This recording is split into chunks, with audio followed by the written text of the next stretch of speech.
pagi hari ini kita dipertemukan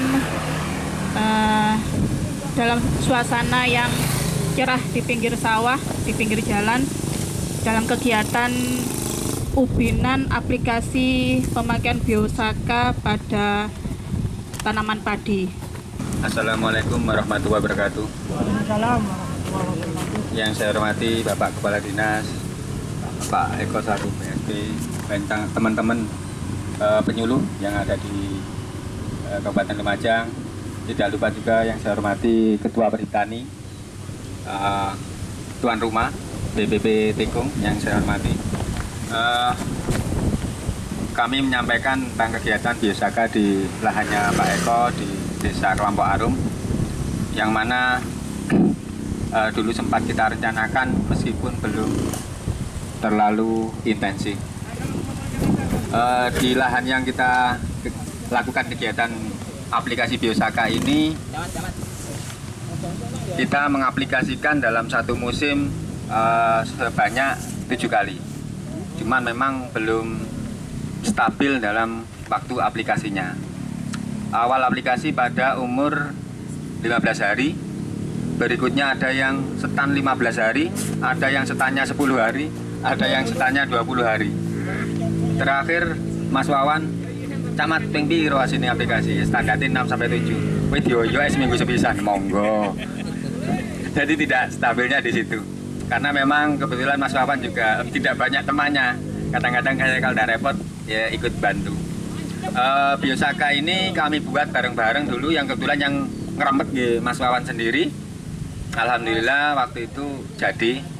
Kalau saya hitung tadi kurang lebih dalam satu musim untuk 0,4 kurang lebih Bapak, yang di aplikasi biosaka aja 4 peta. Itu habis 360 mili, tidak ada setengah liter ya. Dari hasil ubinan lumayan praktis. Kalau yang pakai biosaka 48,2, yang non biosaka 3,88, hampir 1 kilo. Ya ini alhamdulillah. Kalau dari segi pupuk, informasi yang kami peroleh ini hampir setara dengan 3 kintal per hektar. Ini Pak Eko. 2 kintal kalau kita hitung tadi hampir 3 kintal per hektar dalam satu musim. Ini sudah sangat membantu.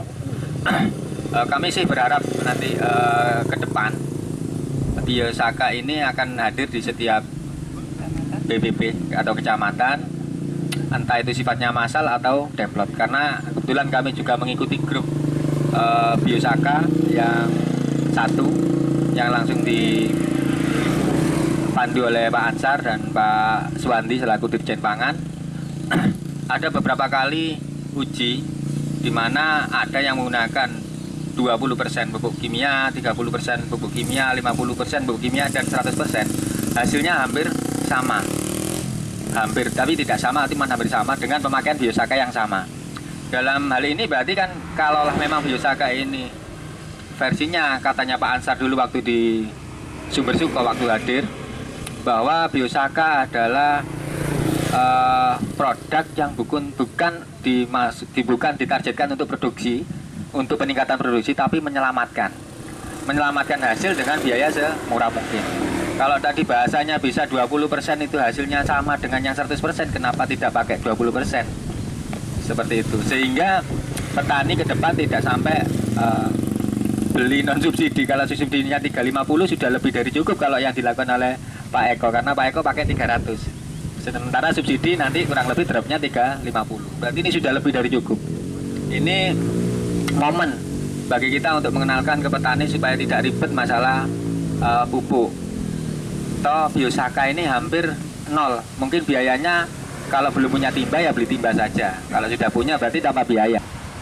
Kesempatan hari ini tentu saya berbahagia sekali dan sangat bersyukur karena hari ini saya bisa melihat salah satu bukti dari penerapan hasil dari penerapan biosaka yang kita laksanakan di lahan milik salah satu juragan tanah di Lumajang. Alhamdulillah ini seandainya saya punya tanah, saya juga mau ini di dam ini sore, apalagi dikawal oleh teman-teman ini. Sayangnya sewan saya yang di sana baru saya lepas tahun kemarin. Ya, jadi saya sangat bersyukur karena apa? Karena beberapa hari ini, ya mulai hari Jumat kemarin saya diajak Pak Bupati safari sholat Jumat di Tempur Sari. Apa keluhannya masyarakat? Ya ndak ada lain, seluruh jamaah bengok masalah pupuk. Ya, itu ada itu Pak subkoordinator pupuk itu di belakang itu. Eko hari ini memang betul-betul hasilnya jauh melebihi dari yang tidak menggunakan aplikasi Biosaka. Ini sangat karena apa ini?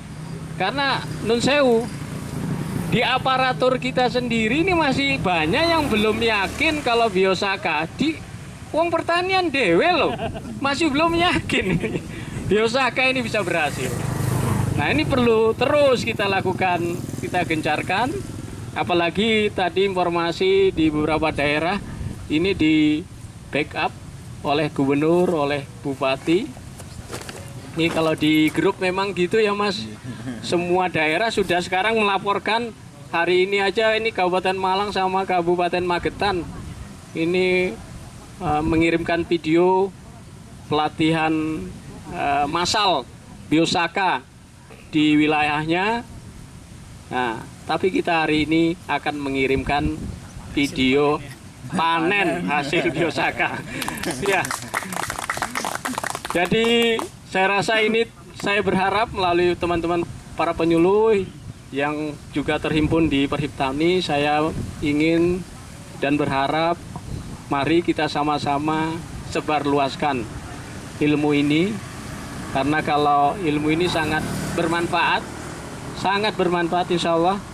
Minimal ketika mengolah itu kita paling tidak mengingat pada Sang Khalik pencipta kita, itu minimal sudah ya. Makanya tadi kalau yang sumpek-sumpek mungkin tidak jadi ya, karena ini kalau saya ikuti videonya ya, penjelasan para pakar dan profesor siapa itu ya, Robert Manurung ya, ini membutuhkan konsentrasi yang penuh, kemudian pikiran yang jernih, dan sel juga pada saat itu dalam kondisi yang prima, sehingga bisa dihasilkan Biosaka yang levelnya tidak hanya Biosaka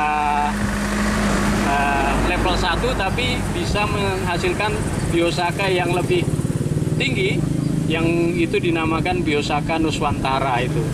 Bapak Ibu, khususnya Bapak Kepala Dinas yang kami hormati, ini sebetulnya adalah sebuah panggilan hati nurani saja ya. Karena terkait dengan tugas pokok dan fungsi saya yang dibebankan ya, menjadi amanah bagi kami, sehingga mau tidak mau saya harus melakukan banyak hal, bahkan mungkin saya juga harus berkorban. Ini yang harus saya lakukan. Akhirnya saya dengan kehadiran Pak Ansor beberapa waktu yang lalu, dengan melatih teman-teman melaksanakan pembuatan Biosaka. Lah kalau hanya sekedar buat tok, tidak ada yang diaplikasikan, terus gimana? Maka pada saat itu kami ya kebetulan diamanai garap sawah wong tua Pak. Saya akhirnya memberanikan diri, dan saya memang punya keyakinan pasti bisa dan insya Allah berhasil. Tidak akan gagal. Karena apa? Karena jauh-jauh Pak Ansor juga datang sendiri untuk memberikan sosialisasi dan sebagainya. Dan alhamdulillah Permen 1 tahun 2000 Permetan dia 2023 ini juga beda Pak. Karena penyuluh tidak lagi harus membuat dupa yang senebuja demikian ruwet, tapi harus melaksanakan kegiatan-kegiatan, menunjang kegiatan yang ada di daerah. Nah ini karena target kita adalah satu, yang membuat ruwet ini adalah masalah pupuk. Sampai kapanpun permasalahan pupuk ini tidak akan pernah selesai, dan keadaan yang seperti ini tidak membuat kita menjadi putus asa, tapi sebetulnya ini adalah merupakan tantangan bagi kita semua untuk saling berkreasi.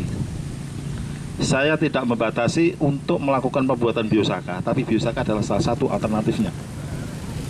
Silakan dikembangkan. Terkait dengan pelatihan tematik kemarin, teman-teman juga sudah mengembangkan apakah itu namanya BGP, apa itu namanya yang MOL, CM2 dan sebagainya, banyak ya, asam humat dan sebagainya. Silakan itu dikembangkan oleh teman-teman, mana yang bisa diterima oleh petani, itu yang kita laksanakan nanti. Monggo semua teknologi yang sudah jenengan miliki, silakan disebarluaskan kepada petani.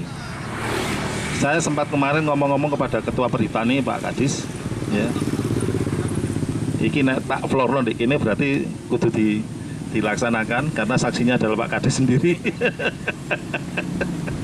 Saya minta satu penyuluh mendampingi satu petani untuk bisa menerapkan teknologi yang ada.